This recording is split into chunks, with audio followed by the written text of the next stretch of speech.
أعوذ بالله من الشيطان الرجيم بسم الله الرحمن الرحيم سبحان الذي أسرى بعبده ليلا من المسجد الحرام إلى المسجد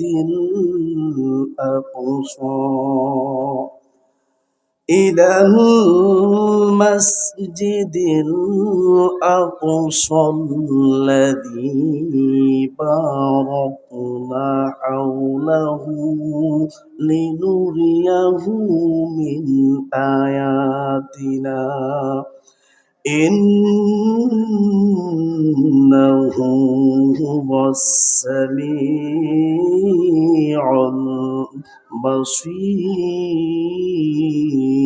البصير صدقت يا ربنا أو كما قال الله تعالى في شان حبيبه أميرا ومخبرا إن الله وملائكته يصلون على النبي يا أيها الذين آمنوا صلوا عليه وسلموا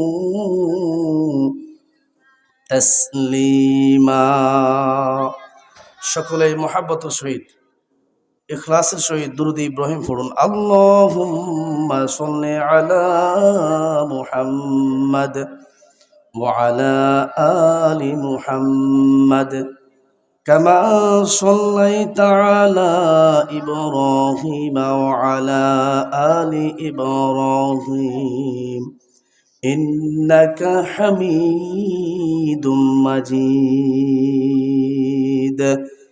اللهم بارك على محمد وعلى آل محمد كما باركت على إبراهيم وعلى آل إبراهيم إنك حميد مجيد সবাই একটু জিকির করুন লা ইলাহা ইল্লাল্লাহ লা ইলাহা লা ইলাহা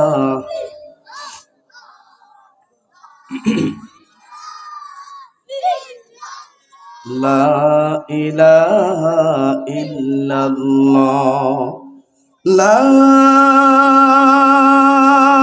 ইলাহা ইল্লাল্লাহ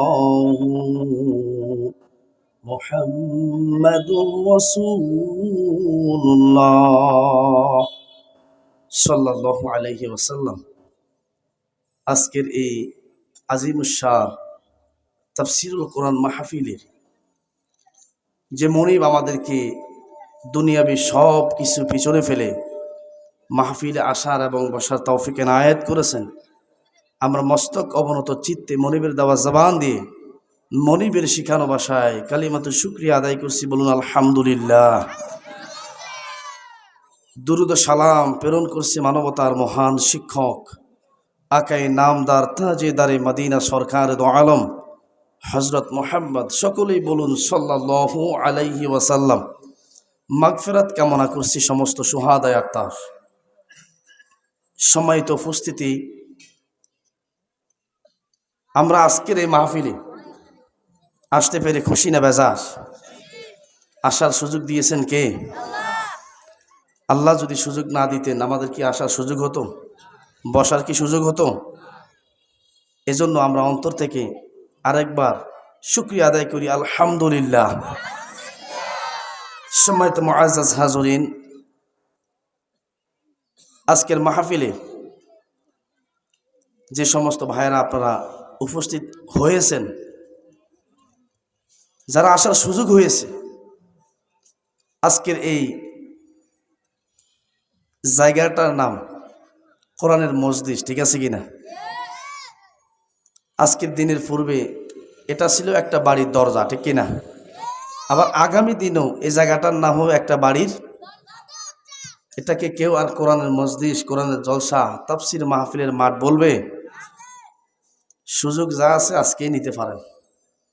যতক্ষণ এখানে বসে থাকবেন আল্লাহর পক্ষ থেকে রহমত নামক সকিনা নাজিল হতে থাকবে, বলুন না সুবহানাল্লাহ। মাহফিলের শেষ পর্যন্ত ইনশাআল্লাহ থাকবেন তো আল্লাহর রহমতে? প্রধান মেহমানের আলোচনা শুনে যাবেন তো ইনশাআল্লাহ?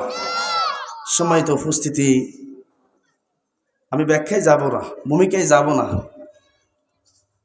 আমি আপনাদের সামনে কালামে মাজিদের অতি পরিচিত একটা সূরা, 17 নম্বর সূরা, সূরাতুল বানী ইসরাইল, সূরাতুল বানী ইসরাইলের 1 নম্বর আয়াতটা আমি তেলাওয়াত করেছি। আল্লাহ রাব্বুল আলামিন এখন যেই আরবি মাসটা চলতেছে, এই আরবি মাসের নাম হচ্ছে রজব মাস। কি মাস? রজব মাসের প্রথমে যখন চাঁদ দেখা গেছে, আমরা একটা দোয়া পড়েছি না?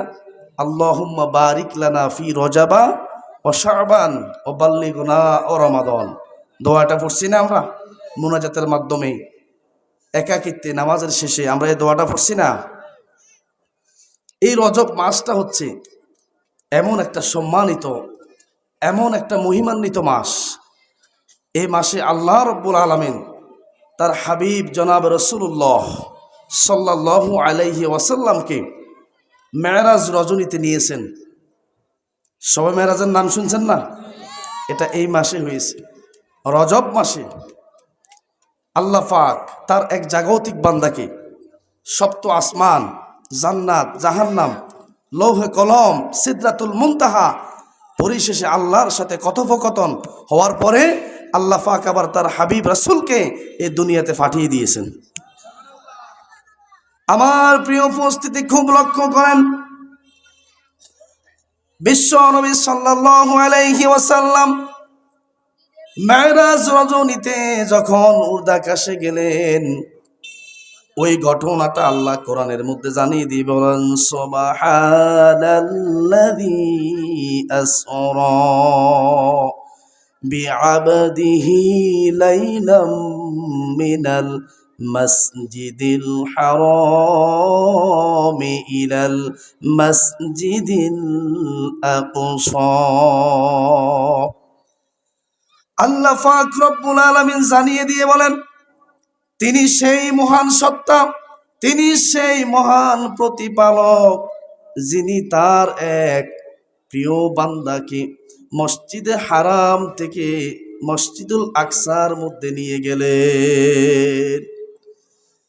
যুগে যুগে যত নবী রাসূল এসেছেন, সমস্ত নবী রাসূলকে আল্লাহ রাব্বুল আলামিন জেরুজালেমে অবস্থিত সেই মসজিদুল আকসাতে নেওয়ার সুযোগ করে দিয়েছেন। সেখানেই 2 রাকাত নামাজ পড়ার সুযোগ হয়েছে। তারই ধারাবাহিকতায় আমাদের রাসূল সাল্লাল্লাহু আলাইহি ওয়াসাল্লাম ওই মসজিদুল আকসার মধ্যে 2 রাকাত নামাজ আদায় করেছেন। কয় রাকাত নামাজ আদায় করেছেন? 2 রাকাত নামাজ আদায় করেছেন। হাদিসের বর্ণনার মধ্যে এসেছে ইসরা এবং মেরাজ কি? ইসরা ওইটাকে বলা হয় আল্লাহ রাসূল সাল্লাল্লাহু আলাইহি ওয়াসাল্লামকে মসজিদে হারাম থেকে মসজিদের আকসার মধ্যে নিয়ে যাওয়া, এর মধ্যবর্তী ঘটনাকে ইসরা বলে আখ্যায়িত করা হয়েছে। আর মেরাজ শব্দের ব্যাখ্যা দিয়েছেন, মসজিদুল আকসা থেকে সপ্ত আকাশ, জান্নাত এবং জাহান্নাম, লৌহে কলম, সিদরাতুল মুনতাহা, আল্লাহর সাথে কথোপকথন, ওখান থেকে সর্বশেষ দুনিয়াতে আসার এই ঘটনাকে মেরাজ বলা হয়।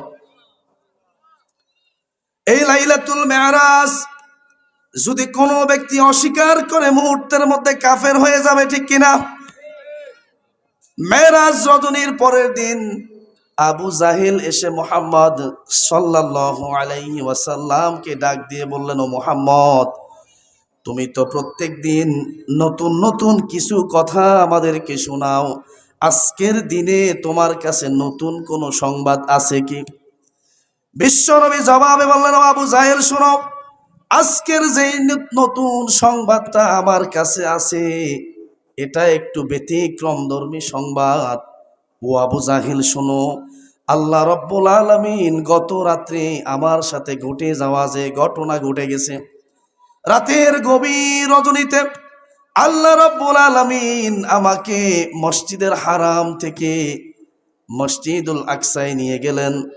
এরপরে ওখান থেকে আমাকে সপ্ত আকাশ, জান্নাত, জাহান্নাম, লৌহে কলম, সিদরাতুল মুনতাহা এবং পরিশেষে আল্লাহর সাথে কথোপকথন হওয়ার পরে আল্লাহ রব্বুল আলামিন আমাকে আবার দুনিয়ায় পৌঁছে দিয়েছে।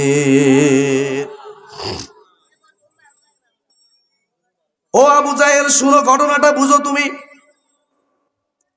আমি আমার হুজরার মধ্যে যেই তালাটা মেরে গিয়েছি, সপ্ত আকাশ, জান্নাত, জাহান্নাম সবগুলো ভ্রমণ করার পরে আমার আল্লাহ যখন আমাকে আবার দুনিয়ায় প্রেরণ করেছেন, আমি দেখেছি আমার সেই হুজরার তালাটা এখনো ঝুলতেছে।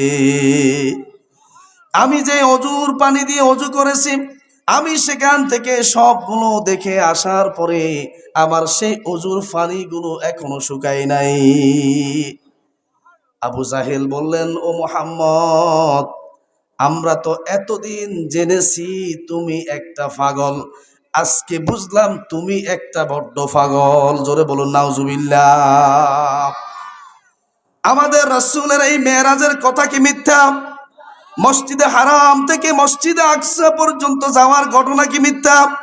মসজিদুল আকসা থেকে সপ্ত আসমান, জান্নাত, জাহান্নাম, লৌহে কলম, সিদরাতুল মুনতাহা, এরপরে আল্লাহর সাথে কথোপকথন করে দুনিয়ায় আসছেন, এটা কি মিথ্যা? ও আমার ভাইরা, খুব লক্ষ্য করেন, আবু জাহেল যখন মুহাম্মদ সাল্লাল্লাহু আলাইহি ওয়াসাল্লাম থেকে এই ঘটনা শুনলেন, তিনি দৌড়ে চলে গেলেন আবু বকর রাদিয়াল্লাহু তাআলা আনহুর বাড়িতে। সেখানে গিয়ে ডাক দিয়ে বললেন, ও আবু বকর, শোনো, আমি তো মুহাম্মদের নিকট থেকে আজকে যেই নতুন কথাটা শুনেছি, তিনি নাকি গত রাত্রে গভীর রজনীতে আল্লাহ পাক তাকে মসজিদে হারাম থেকে মসজিদুল আকসায় নিলেন।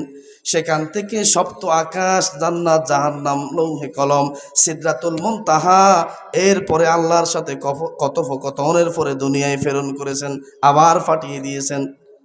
ও আবু বকর, শোনো, আমি তো মুহাম্মদকে এতদিন পাগল মনে করেছি, আসলে মুহাম্মদ শুধু পাগল নয়, বড্ড একটা পাগল। জোরে বলুন নাউজুবিল্লাহ। আবু বকর রাদিয়াল্লাহু তাআলা আনহু বললেন, ও আবু জাহেল, শোনো, তুমি যে কথাটা আমাকে বলেছ, আমার রাসূল কি হুবহু এই কথাটা তোমাকে বলেছে কিনা? আবু জাহেল বললেন, ও আবু বকর, আমি যেই কথাটুকু বলেছি হুবহু মুহাম্মদ আমাকে এই কথাটা বলেছেন। আবু বকর বললেন, যদি মুহাম্মদ সাল্লাল্লাহু আলাইহি ওয়াসাল্লাম তার মুখ দিয়ে বলে থাকেন তাহলে এটা 100% সত্য। এবার আবু বকর রাদিয়াল্লাহু তাআলা আনহু বিশ্বনবীর দরবারে চলে আসলেন। এসে ডাক দিয়ে বললেন, ও মুহাম্মদ সাল্লাল্লাহু আলাইহি ওয়াসাল্লাম, আবু জাহেল আমাকে একটা সংবাদ দিয়েছেন, আপনি নাকি গত রাতে আপনার সাথে মেরাজ রজনীর ঘটনা ঘটে গেছে। বিশ্বনবী বললেন, আবু বকর, হ্যাঁ, এই ঘটনা আমার সাথে গত রজনীতে ঘটেছে। তুমি এটাকে কেমন ভাবে বিশ্বাস করো? আবু বকর রাদিয়াল্লাহু তাআলা আনহু বললেন, ও আল্লাহর রাসূল, যেহেতু আপনি বলেছেন, অতএব এই মেরাজ রজনীটার কথা ঘটনা কখনো মিথ্যা হতে পারে না। আবু জাহেল মেরাজ রজনীর কথা অস্বীকার করে সে হয়ে গেল কাফের, কাফেরদের সর্দার।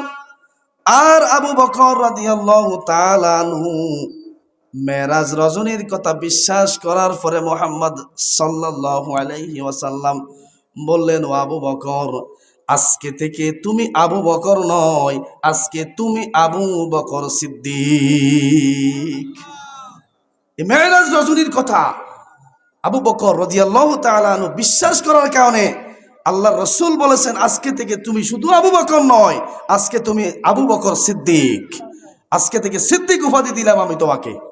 সেখান থেকে আজ অবধি কিয়ামত পর্যন্ত আবু বকরের নামের সাথে আবু বকর সিদ্দিক রাদিয়াল্লাহু তাআলা আনহু থাকবে, ঠিক কিনা? সম্মানিত উপস্থিতি।